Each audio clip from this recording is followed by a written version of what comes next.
Selamat datang saudara-saudari. Kita belajar bahawa adakah kita taat kepada Tuhan?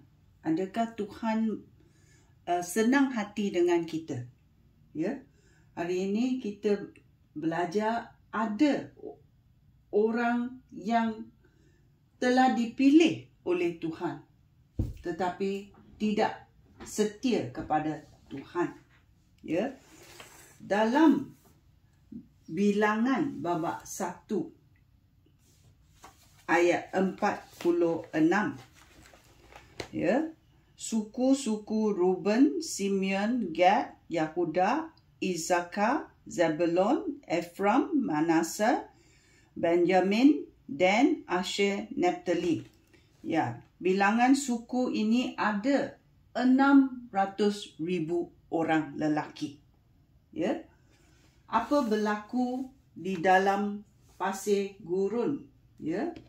Dalam 1 Korintius babak 10 ayat 5. 1 Korintius babak 10 ayat 5 berkata, meskipun demikian, Allah tidak berkenan kepada kebanyakan daripada mereka. Itulah sebabnya mayat mereka berselerak di padang gurun. Ya.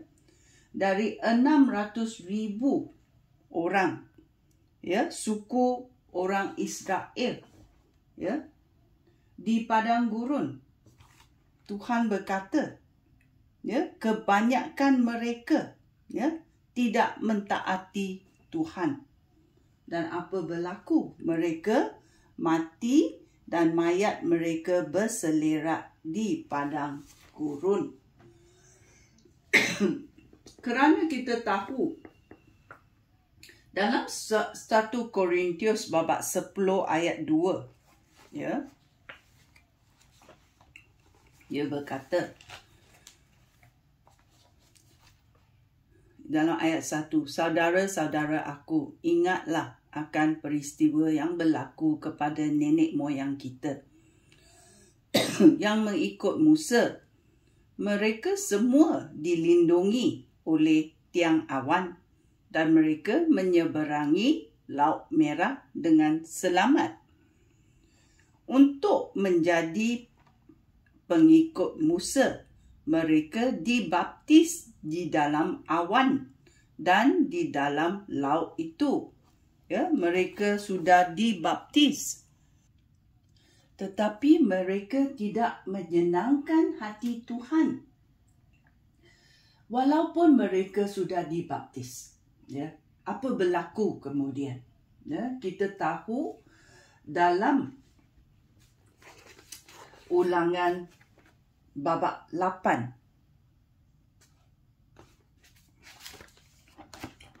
ayat 4 berkata, Ulangan babak 8 ayat 4, selama 40 tahun itu pakaian kamu tidak menjadi usang dan kaki kamu tidak menjadi bengkak.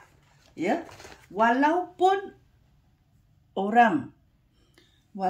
orang-orang Israel tidak taat kepada Tuhan, Tuhan masih menjaga mereka.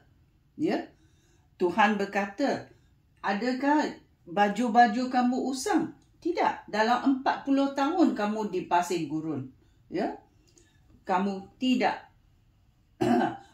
baju, kasut kamu tidak usang. Ya. Dalam fizikal, adakah mereka sakit? Dalam Mazmur 105 ayat 37 berkata, ya, Tuhan memimpin umat Israel keluar. Mereka membawa perak dan emas. Mereka semua sihat dan kuat. Bila mereka keluar daripada Mesir, mereka sihat dan kuat. Semua keluar, tak ada sakit.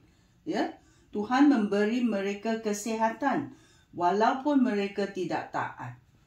Ya. Dan dalam Ibrani babak 3 ayat 17 berkata,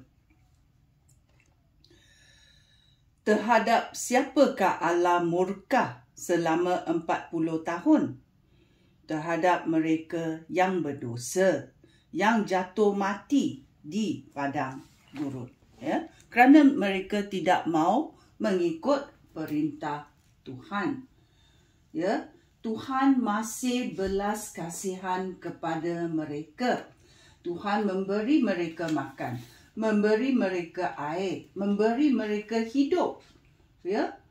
So kita tahu Tuhan adalah Tuhan yang belas kasihan. Ya? Walaupun orang manusia tidak setia, Tuhan setia kepada mereka. Ya? Kerana Tuhan adalah Tuhan yang baik.